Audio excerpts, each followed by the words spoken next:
2012, number 78. So this is a calculator question. And so the graph of e raised to the 10x minus 2, and it goes from 0 to 1. So let me set that up. So I've already plugged in the function there. Make sure your mode is in radians. You have to be in radians in calculus. Now, it said from 0 to 2, so I'm going to go from 0 to 2. Your y values, all you want to see is where it crosses the x-axis. So if I go from negative 10 to 10, I'll definitely see where it crosses. So let me graph. And we can see the crossing point, right? It crosses once. And let me see if I can get my mouse going. And that's the crossing point. That's the answer they're looking for. Now, if you want to see all your graph, I don't know if we're going to be able to do this, but if you hit zoom and you scroll down, number 0 will make your y values fit on your screen, unless there's a vertical asymptote. Let's see what's happening here.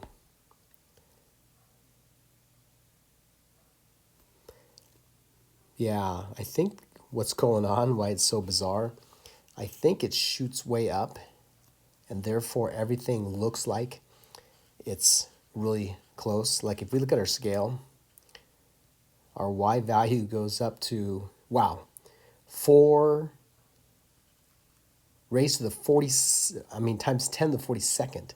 That's a huge number. That's why it's so crazy. So let me change that back to a reasonable number, like positive 2, because I just want to see where it crosses the x-axis. So how do I find that crossing point? That's called a 0. So second calc 0. Now it's telling me put my guess to the left of this. Now this is 1. That looks, if I got 0.2, that's to the left definitely. So you could put 0.2 and enter for your guess for the left. Or you can, now it says right bound, or I can just move my arrow or my blinky bob. And I want to make it move to the right of the intersection point. Now it's right of it, so enter, guess. You actually have to enter a guess. Now the reason, if there's multiple crossings, they want to know which one you're looking for. That's relatively close. If you don't hit enter, you're not going to get the actual crossing point. So there it is. I'm going to store that, 0.6061. So I'm going to go back home, and I'm going to say take the x value and store that in alpha A. Okay, so I have found that. So let me go back here. What have I found? I found E, you don't have to write this down, I'm just doing this to explain, equals 0 at, and on your calculator you found it at, what was it, 0.606112, approximately. Now, what are they asking for? Not that value, but they want to know the slope of the graph at the point. What tells you the slope of the graph? It is the derivative. So if I called that y, it would be the derivative at 0.606112, because the derivative tells us the slope of the tangent line. So with your calculator, it's very easy to do.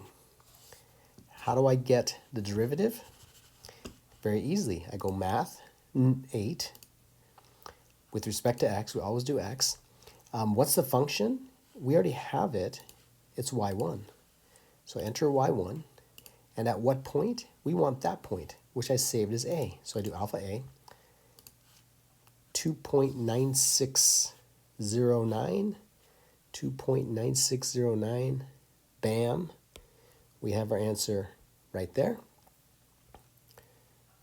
So it's a pretty easy problem if you know how to use your calculator.